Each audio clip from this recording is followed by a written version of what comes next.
मौजा पिंपळगाव घोडे येथील बऱ्याच दिवसापासून प्रलंबित असणारे 4 रस्ते होते। त्याबाबत आपण तहसील कार्यालयामार्फत विहित प्रोसिजर राबवून आदेश पारित केले होते। त्या आदेशांतर्गत ग्रामपंचायत ही अर्जदार म्हणून होती आणि आज रोजी सकाळी आणि आज दिवसभरामध्ये मौजा पिंपळगाव घोडे येथील बस स्टँडच्या बाजूचा रस्ता, ज्याच्यामध्ये प्रतिवादी बोराडे आणि लोहकर हे आहेत, तर त्या प्रकरणामध्ये आपण रस्ता JCBच्या यंत्रणा जो काही अडथळा होता तो दूर केलेला आहे।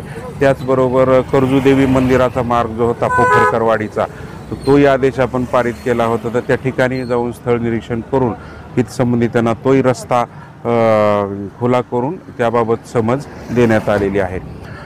दुसरा जो एक तिसरा रोड आहे तो डोबी बाबाचा जो रोड आहे, त्या संदर्भात माननीय जिल्हा सत्र न्यायाधीश खेड यांचे आदेश असल्या कारणाने तो आपण दावा होता तो खारिज केलेला आहे।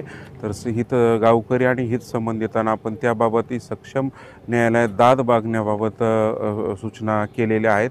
आणि जो स्मशानभूमीचा दशक्रिया घाटचा जो रस्ता आहे, तर त्याबाबत सन 2007 मध्ये एक 8 ते 10 वर्षापूर्वी अगोदरची जी बॉडी ग्रामपंचायती होती त्यावेळेस माननीय भारत अनुसूचित आयोग जो दिल्लीचा आहे त्यांचे प्रतिनिधी आले होते आणि तालुकास्तरीय प्रमुख आणि गावची बॉडी यांना त्यांनी तोंडी आदेश स्थगनादेश किंवा स्टेटस को बाबत थांबण्याबाबत शासकीय अधिकाऱ्यांना आदेश दिले होते।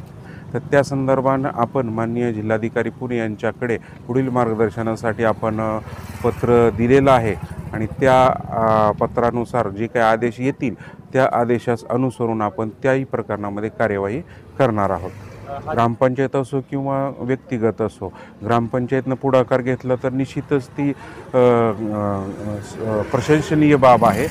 ग्रामपंचायतीनं पुढाकार घेतला तर प्राधान्यानं आपण रस्ते खुले करून देण्याचं नियोजन आहे। माननीय महसूल मंत्री महोदय, जिल्हाधिकारी महोदय त्यांचाही मानस त्याबाबतच आहे आणि दिवसेंदिवस जशी लोकसंख्या वाढत आहे तशी धारण क्षेत्र कमी होत आहे, पण समाजामध्ये एकमेकाप्रती सहकुशीनं रस्ता देण्याची प्रवृत्ती त्या प्रमाणात दिसून येत नाही।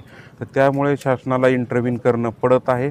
तर आपल्या तालुक्यामध्ये जवळजवळ 142 गावं आहेत आणि त्याच्या संख्या रस्त्याची जास्त असल्या कारणाने आजच्या याच्या व्यासपीठावर मी सर्वांना आवाहन करतो की सामंजस्याने जे काही रस्ते होतील तर त्याबाबतही तहसील कार्यालयात संपर्क करावा। आपण ते रेकॉर्डवर घेऊ आणि ज्या छोट्या मोठ्या ज्या काही अडचणी असतील तर त्याही संयुक्त तालुकास्तरीय समिती असेल, गाव समिती असेल, यामार्फत भेटी देऊन त्या निकाली काढण्याचा परिपूर्ण प्रयत्न करू। तलाठी असतात, सरपंच महोदय राहतात, कृषी सहाय्यक आहेत, हे गावाच्या पातळीवर राहतात आणि त्यांच्यामार्फत आपण गावातील रस्ते जे आहेत ते खुले करतो। ग्रामपंचायत पिंपळगाव घोडा यांनी अर्ज दाखल केले होते, तर त्या दाखल अर्जामध्येच आदेश व्हावे अशी त्यांची इच्छा होती।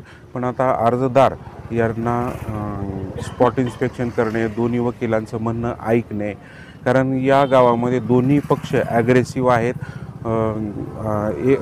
सर्व समाजामध्ये किंवा दोन्ही गटामध्ये एकता किंवा एकरूपता वाढण्यास भरपूर वाव आहे। त्यामुळे आपल्याला दोन्ही पक्षाचं म्हणणं ऐकून घेऊन, वकिलांचं म्हणणं ऐकून घेऊन स्थळ निरीक्षण करून मगच आपल्याला आदेश देणं अभिप्रेत राहतं। त्याच्यामुळे आपण सर्व म्हणणं ऐकून हे आदेश पारित केलेले आहेत। आता दोन्ही पक्षांना सदर आदेशाविरुद्ध वरिष्ठ कोर्टामध्ये जाण्याची सुद्धा मुभा आहे। अर्जदारांनी अर्ज केल्यानंतर, जबाबदार यांचं म्हणणं घेतल्यानंतर, जे काही कायदेशीर प्रक्रिया केल्यानंतरच आपला आदेश पूर्ण होणार आहे। तसं काही आदेश प्रक्रिया पूर्ण न करता जर आपण पारित केले तर वरच्या कोर्टामध्ये ते सहज खारिज होण्याची सुद्धा शक्यता आहे। शासनाचं धोरण आहे, शासन पॉझिटिव्ह आहे, समाजाकडूनही आणि गावातले जे काही विविध गट आहेत, सामाजिक संघटना आहेत, आपले वेगवेगळ्या गावामध्ये सप्ते बसतात, हरिनाम सप्ते, त्यांनीसुद्धा पुढाकार येऊन केल्यास प्रशासन कधीही त्यांना सहकार्य करण्यास सतर्कच आहे।